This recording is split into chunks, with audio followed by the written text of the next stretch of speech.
Hey guys, it's Miss Tolly, and I am back with chapter 11 of The Chocolate Touch. This morning so far, I've spent some time outside, and I've been exercising, so it's been a fun morning for me. We are really close to the end here, so I have chapter 11 and then chapter 12, and then this book is over and we move on to a new one, so I hope you're catching up on all the chapters. And what we missed last time is John Midas was at the doctor, and the doctor found out that everything that he put in his mouth was turning to chocolate, and they're not quite sure what to do with him yet. So, chapter 11. So, Mrs. Midas was much upset when Mr. Midas told her that John had Dr. Cranium's disease. He said it was chocolate-itis, Mr. Midas explained, a worried frown on his face. But he's calling it Cranium's disease because it was his discovery. Dr. Cranium didn't do it, John said. It's magic. It all started after I ate the chocolate. I'm scared, he added. Mrs. Midas sat down and dabbed her eyes with a lace handkerchief. She was crying. Mr. Midas blew his nose and he said he had to attend to something and abruptly left the room. John had been so busy feeling sorry for himself that he had not realized how his mother and father would feel about his chocolate disease. Never mind, Mother, he said, putting his arm around her shoulders. It's all right. Really, nothing was all right, but he couldn't bear to see his mother's tears. He kissed her wet cheek. His eyes were shut as his lips softly touched her, so he didn't see the change right away. Then his lips began to feel sticky. He opened his eyes. His mother had turned into a lifeless statue of chocolate. John ran wildly out of the house without thinking where he was going or what he was going to do. All he knew was that somehow he must get help. For the first time in a long while, he forgot about himself altogether. Now he didn't care about anything but bringing his mother back to life. Without quite knowing how he got there, John found himself at the corner where he had bought the chocolate box. The lot was no longer an untidy rubbish dump. The neat red brick building with 2 show windows was exactly where it had been in the first place. But the display of candy he had previously seen in the windows was no longer there.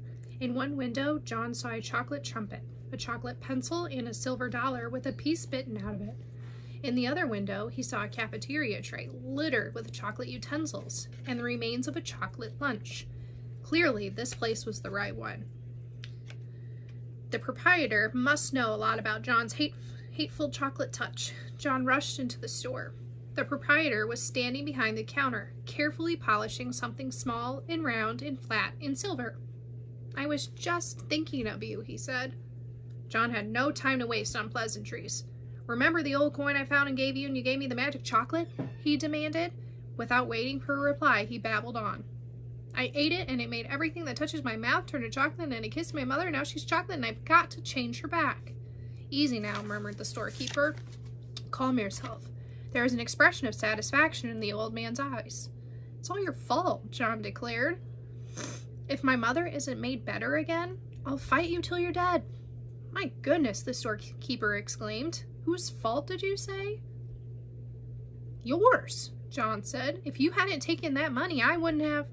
Now, John, the storekeeper interrupted, I must insist on honesty. I'm glad to hear that you're thinking about your mother for a change. Unselfishness is important. If you'll be truthful, perhaps I can help you. John's ears reddened. It was becoming unmistakably evident to him that he had only himself to blame for all his unhappiness. He looked straight into the storekeeper's eyes. I'll do anything. I'll work for you all my life. For nothing. If you turn my mother back, you can turn me to chocolate instead. If you want, you... The storekeeper apparently ignored John's offers. You were right, John, he said, when you guessed that I had something to do with your acquiring the chocolate touch.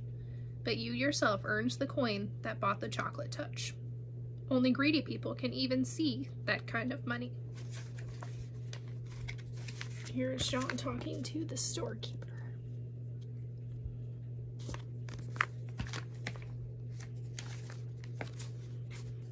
Dr. Cranium was right up to a point. I suppose that one could say you had chocolate-itis, but it was just an outward sign of selfishness.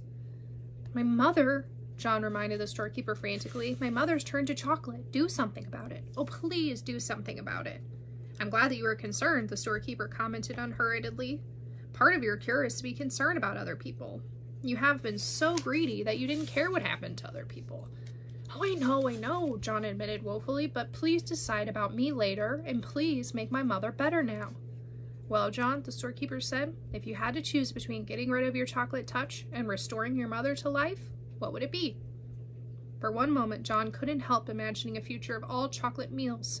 The thought was terrible. But then he thought of his mother as she had been where he had left. A motionless chocolate statue, unable to speak, her chocolate hand still holding her lace handkerchief. Without further hesitation, John said, "Help my mother." Well, John, the storekeeper said, I'm going to give you another chance. When next you go to school, your chocolate pencil will be a real wooden pencil with lead in it. But, John began to protest, what did the pencil matter? The chocolate knife and fork and spoon you left on your tray in the cafeteria will have turned back to metal. Your chocolate trumpet will be a shiny golden one again. But, John said, don't worry about Dr. Cranium's spoon. He'll find a whole silver one on the floor, where the broken chocolate one lay. But how about, John said, Susan Buttercup will discover that the chocolate stains on her party dress and her party shoes were nothing but water after all. Her silver dollar will be all right. John couldn't stand the suspense any longer. My mother, he shouted. What about my mother? Will she be all right? The storekeeper smiled. Why don't you run along home and find out, he suggested. John turned without even saying goodbye and ran out of the store. The storekeeper went back to the disc that he had been polishing, a disc the size of a quarter. It had to be polished smooth, ready for a new set of initials in case the need for them should arise. That is the end of chapter 11. I will read the final chapter of The Chocolate Touch tomorrow. Have a great day, guys.